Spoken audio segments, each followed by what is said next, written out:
Christophe Bailly, Le dépaysement, voyage en France. Chapitre 2, Nasse, Verveux, Fouesnes, etc. Bordeaux, la maison Larieux, au numéro 51 de la rue Sainte-Colombe, entre la Grande Cloche et le cours d'Alsace et Lorraine. Jean-Louis Larieux, l'actuel directeur de la firme, car il s'agit bel et bien d'une fabrique, n'aime pas que l'on parle de boutique.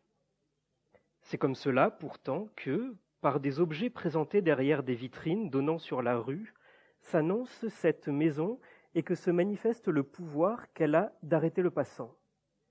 Car ce que l'on y voit et ce que l'on en devine est extraordinaire. Je n'en connais en tout cas pas d'autres exemples en France ou en Europe. Il s'agit d'une fabrique de filets, de nasses, et plus généralement de tout ce qui sert ou peut servir à attraper des animaux vivants ou à les faire venir, les faire approcher. Par conséquent, un ensemble exubérant d'objets ayant à voir avec la chasse et la pêche, même si les filets servent aussi à bien d'autres choses, et notamment à protéger, dans le bâtiment par exemple. Donc, des objets qui a priori ne sont pas sympathiques, puisqu'ils sont des résultats directs de la volonté humaine de maîtrise et de domination. Oui, mais voilà, ce qui s'impose et saute aux yeux, dès la rue, dès cette rue du vieux Bordeaux, c'est une science infusée du paysage.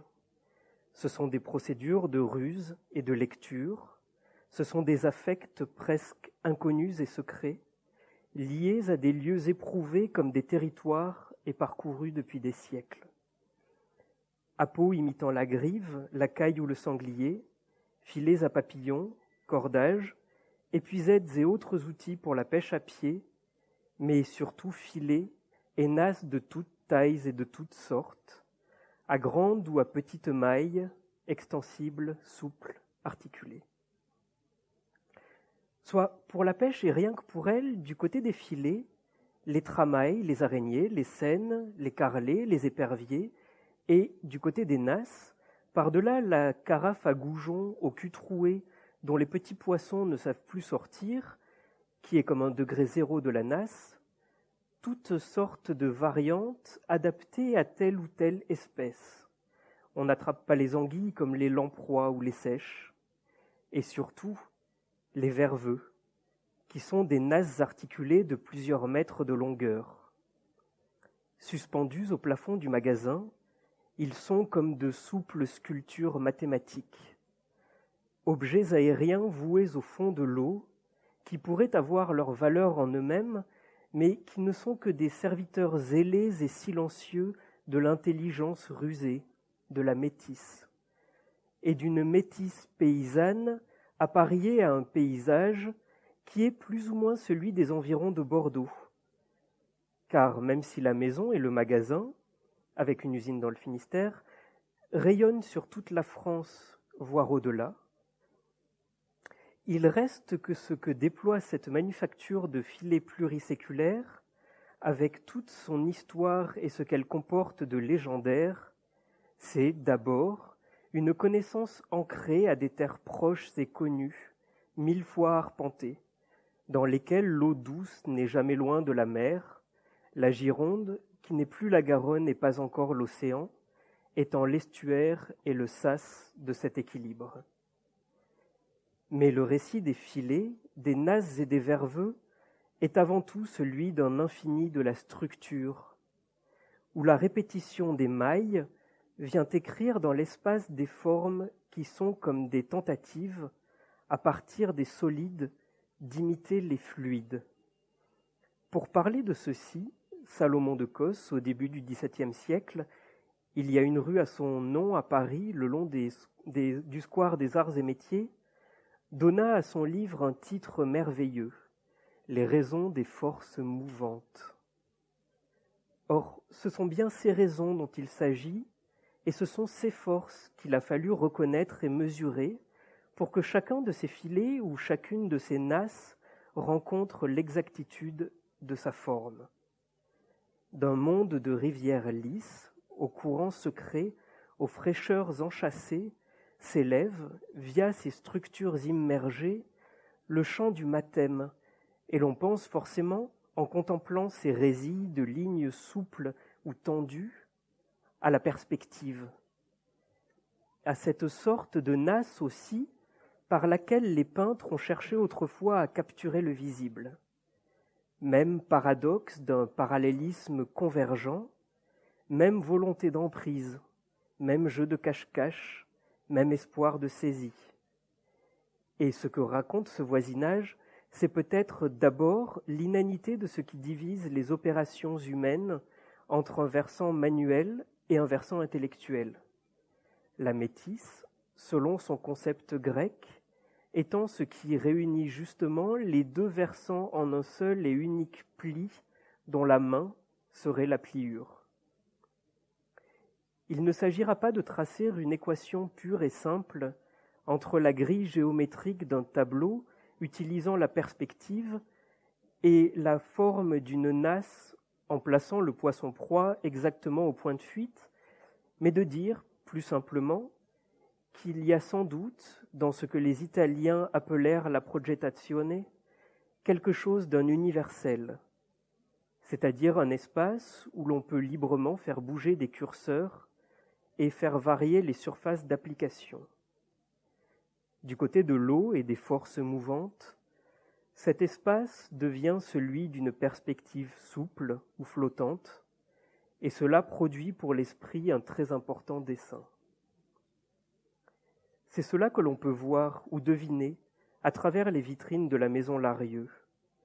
Et c'est aussi pourquoi il n'est pas indifférent de se souvenir que la manufacture de filets en question fut fondée en 1622 par Baptiste Guignan, qui, soldat de Louis XIII au siège de La Rochelle, ayant par désœuvrement observé le savoir-faire des pêcheurs tissant leurs filets, eut l'idée à son retour d'ouvrir un atelier de fabrication de filets à Bordeaux, rue des Aïrs, tout près de l'actuel siège de la rue Sainte-Colombe, à une époque où l'activité du port était importante.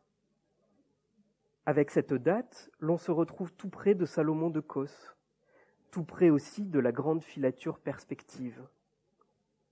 Point de fuite et point de croix, ce qui s'établit par-delà la broderie d'espace et l'histoire familiale de la firme, une lointaine descendante Guignan ayant épousé en 1895 un Larieux, dont proviennent en droite ligne les actuels propriétaires, c'est un étonnant creuset, où des modèles mathématiques se mêlent à des odeurs de vasières, où la patience de pêcheurs paysans configure des objets aussi sophistiqués que le sont les massocci de Paolo Uccello, et par lesquels vient s'écrire une longue histoire d'un rapport de familiarité au paysage. Entre le regard peut-être distrait de Baptiste Guignan sur un quai de La Rochelle et l'actuelle devanture de la rue Sainte-Colombe, ce qui se présente, c'est tout un ensemble de gestes appelés par les formes et les ordres de glissement de la nature. C'est toute une mimétique, toute une Bildung, la formation d'un tissage civilisationnel dont ce point particulier de la ville de Bordeaux, via cette maison et ses objets, est le nœud.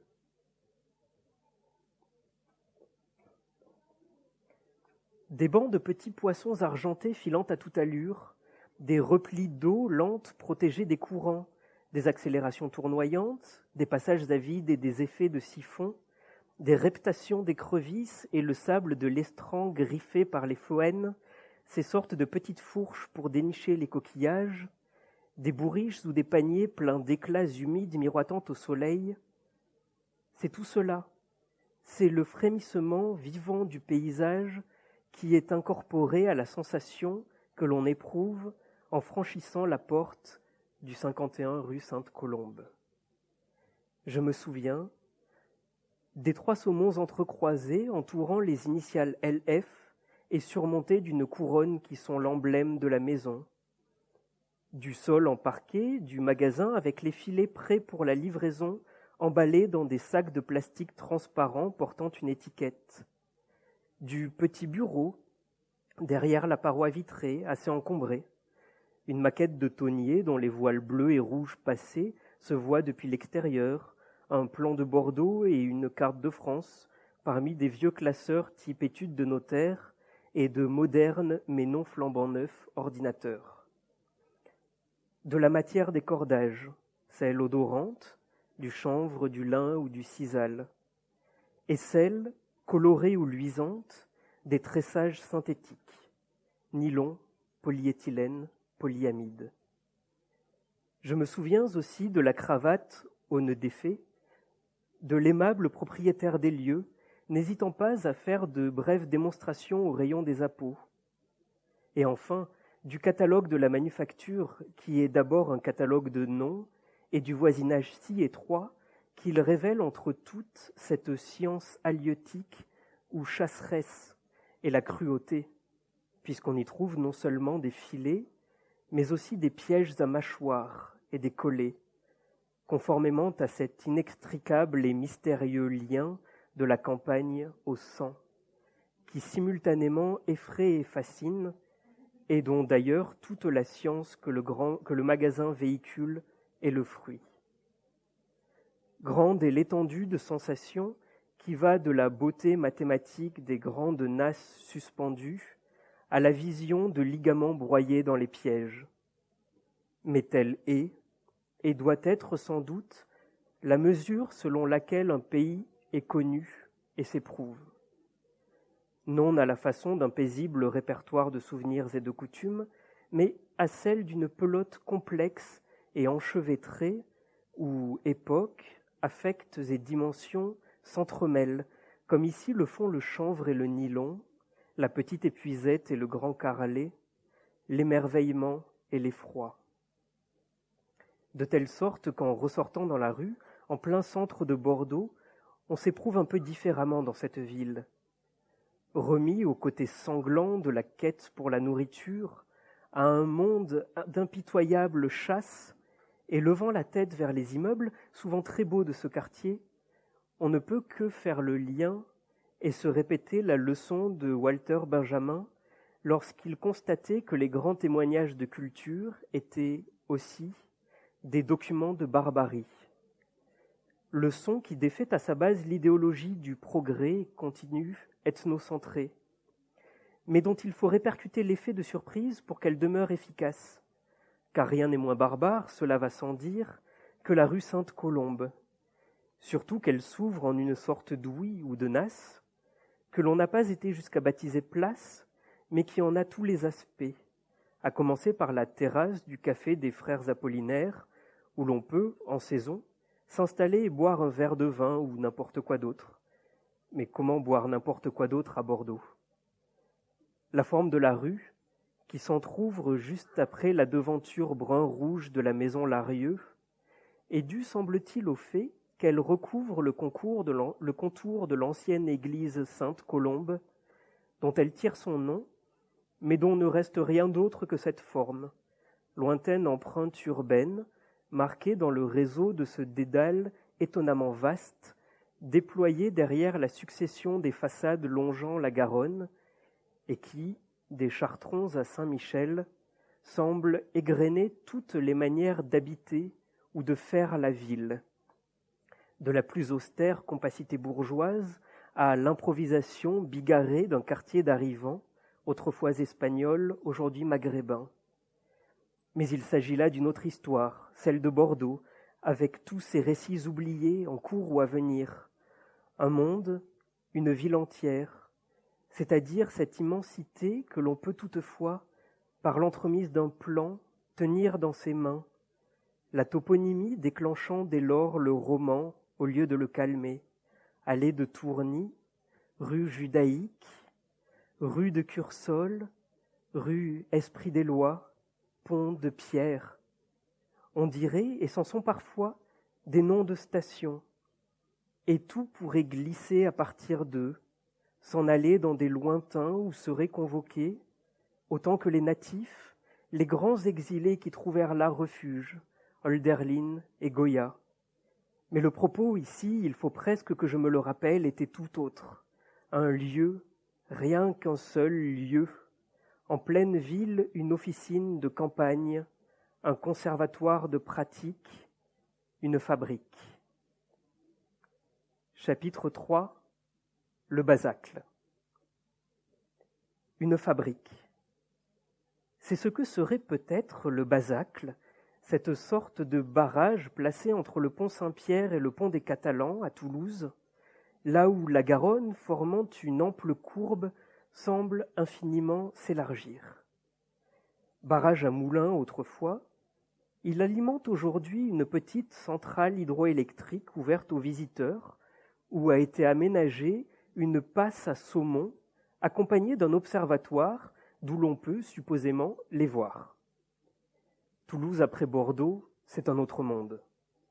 Ces deux villes qui, de loin, pourraient être appariées en cette entité bien trop vague que serait le Sud-Ouest, sont en fait aux antipodes l'une de l'autre.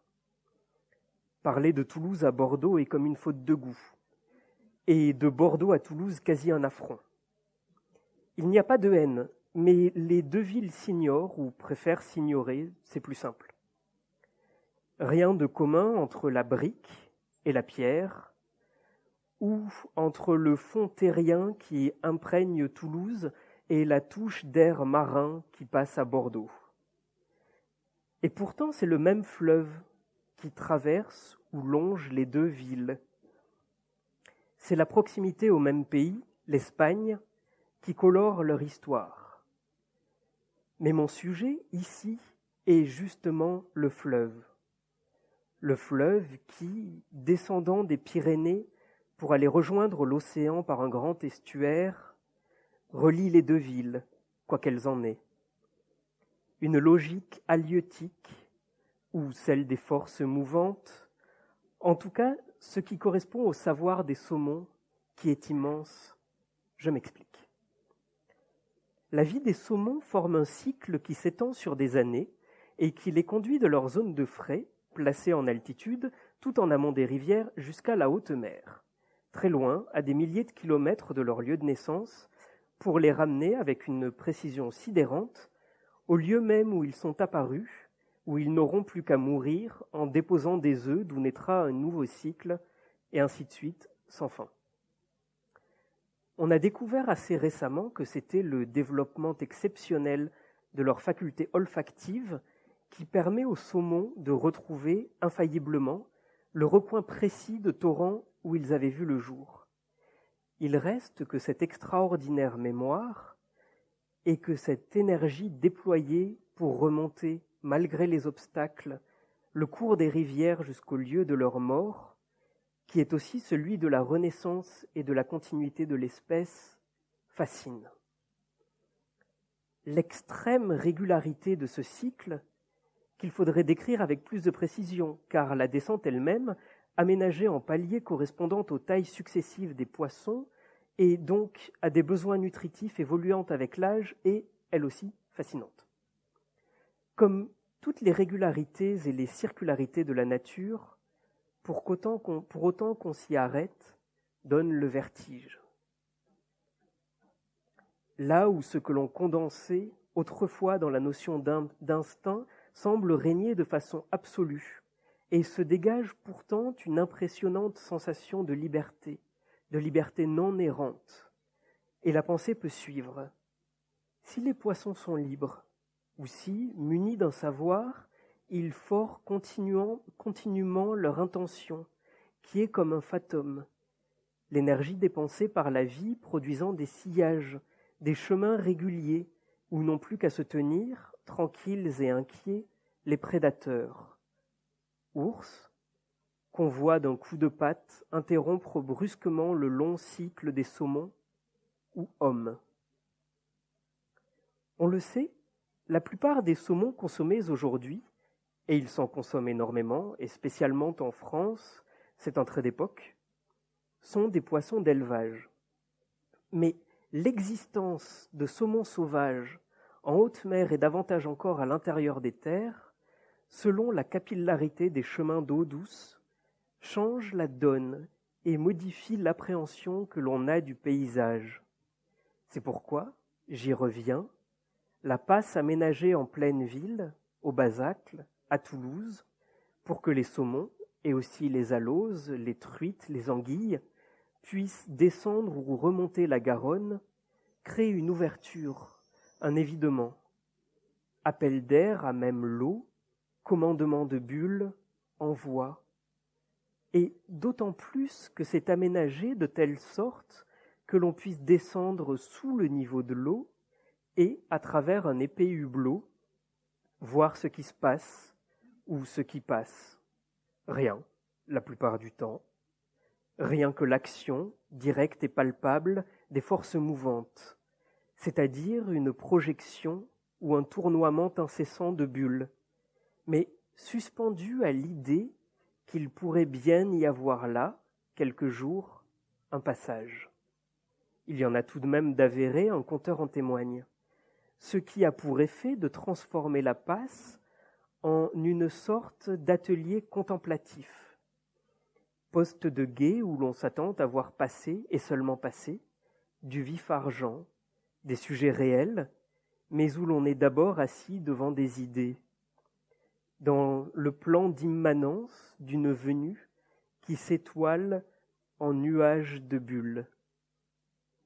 Cet atelier étrange, à la fois platonicien et sensible, j'ai tenté de le décrire dans un poème écrit juste après avoir visité la passe à poissons du Basacle. Mais ici, ce que j'en retiens, c'est qu'il aménage, et pour ainsi dire en dedans du fleuve, le contraire absolu d'une nasse. Un lieu où ceux qui passent ne sont ni attrapés ni saisis. Un lieu de pure vision, où la fluidité, laissée tranquille, admirée sur le bord même d'un barrage qui la nie, est chez elle et s'écoule sans reste. Loin de moi l'idée d'opposer, via l'écart entre la nasse et la passe, Toulouse à Bordeaux, qui ont bien assez de sujets de discorde, mais ce qui m'intéresse avec cette différence, c'est l'opposition entre deux styles et peut-être même, au sens presque extrême oriental, entre deux voies. La voie de la prédation, où la métisse opère, et celle du laisser-vivre et de la contemplatio, au sein de laquelle la ruse, qui bien entendu se maintient, ne le fait que par égard pour l'écosystème concerné. Il existe sans doute un point où ces deux voies, que tout semble opposer violemment, convergent, et ce serait, justement, un point ou une ligne de non-violence induit par le paysage au fil de l'eau. Merci.